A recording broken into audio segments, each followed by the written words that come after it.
خلافت کے بنا اپنا نہیں کچھ بھی گزارا ہے. میرا سوال یہ ہے کہ گزشتہ دنوں پہلے اسرائیل اور یو اے ای کے درمیان ایک امن کا معاہدہ ہوا تھا، تو اس پر بعض مسلم ممالک نے اس کی مخالفت کی ہے، تو حضور کا اس کے بارے میں کیا پڑھا؟ بات یہ ہے کہ امن کا معاہدہ ہوا ہے تو ہونے تو امن کا معاہدہ مسلمانوں کی جان ہی بچے گی نا. آپ کو کیا فرق پڑتا ہے؟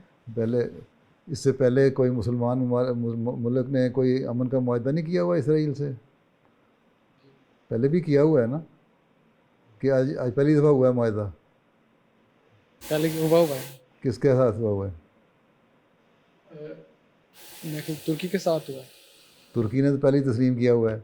پھر مصر نے جب جنگ کی 67 کی جنگ ہار لی، اس کے بعد ترکی نے بھی معاہدہ کیا ہوا ہے امن کا، نہ مصر نے ہیں، انہوں نے مانا بھی ہوا ہے.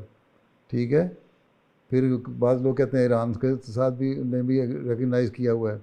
جب ریکگنائز کر لیا تو آپس میں تعلقات تو قائم ہو سکتے ہیں. جب تعلقات قائم ہو جائیں ریکگنائز کر کے، تو پھر معاہدے بھی ہو سکتے ہیں. اگر یو اے ای نے کر لیا یا سعودی عرب اب کرنا چاہتا ہے یا کر لیا یا اور ملک کریں گے، تو اگر تو اسرائیل سنسیئر ہے امن قائم کرنے میں تو بڑی اچھی بات ہے. لیکن اگر کوئی فتنہ اور فساد کرے گا تو اللہ تعالیٰ، یہ تو اللہ تعالیٰ کا وعدہ ہے قرآن کریم میں. بنی اسرائیل کی شروع کو پہلا رکوع پڑھیں، اس میں بھی آپ کو پتہ لگ جاتا ہے کہ 2 دفعہ اللہ تعالیٰ نے ان کو موقع دے دیا حکومت کرنے کا. اگر انہوں نے انصاف سے کام لیا اور ظلم نہ کیا تو یہ حکومت چلتی رہے گی. نہیں ہوگا تو اللہ تعالیٰ خود اسرائیل کو ختم کرے گا اور پھر ان کو دوبارہ حکومت نہیں ملے گی. اور پھر اللہ تعالیٰ نے فرمایا کہ میں دعا کے ذریعے سے یہ فیصلہ ہوگا، جنگوں کے ذریعے سے نہیں ہوگا. تو امن کا معاہدے کا تو اللہ تعالیٰ نے پہلے ہی کہہ دیا کہ تم جنگوں کی صورت میں تم جیت نہیں سکتے، نہ تمہارا کوئی فائدہ ہے اس سے. دعا سے فتح یابی ہوگی اگر اسرائیلی ظلم کرتے ہیں، اور وہ دعا کرنے والے صحیح اور پکے مسلمان ہونے چاہیے. اس لیے آپ کوشش کریں کہ آپ احمدی وہ پکے مسلمان بن جائیں جن کی دعاؤں سے دنیا میں امن قائم ہو جائے.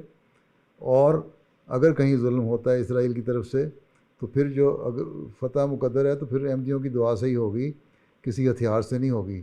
اس لیے چاہے امن کے معاہدے کریں یا آپ نہ کریں، دنیا سے اسرائیل کو آپ کوئی نقصان اس طرح نہیں پہنچا سکتے.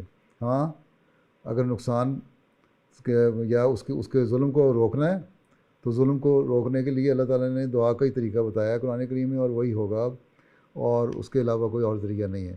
اور اب تک جو تجربات آپ نے دیکھے ہیں امن کا معاہدہ نہ کر کے یا کوئی بھی معاہدہ نہ کر کے، ریکگنائز نہ کر کے، آپ نے کیا حاصل کر لیا؟ کچھ حاصل کیا؟ اسرائیل ویسے کا ویسا ہے، بلکہ اپنے ظلموں میں بڑھتا ہی چلا جا رہا ہے نا. فلسطین کے چھوٹے چھوٹے حصوں میں لے کے انکروچمنٹ ہوتی جا رہی ہے، آگے بڑھتے چلے جا رہے ہیں. ٹھیک ہے. تو اس کا فائدہ کیا ہوگا؟ تو یہ جذباتی باتیں جی یوں کر لیں گے وہ کر لیں گے، کچھ بھی نہیں ہوگا ان سے. اللہ تعالیٰ نے ہمیں جو قرآن کریم میں طریقہ بتایا وہ یہی ہے کہ اسرائیل اگر ظلم کرے گا تو ان کے ظلموں کو، اور حکومت جو وہاں قائم ہو جائے گی ایک دفعہ، تیسری دفعہ پھر دوبارہ وہاں قائم نہیں ہو سکتی، اور ان کے ظلم جو ہوں گے وہ دعا سے ختم ہوں گے. اور پکے مسلمان بن جاؤ تو تبھی تم کامیاب ہوگے.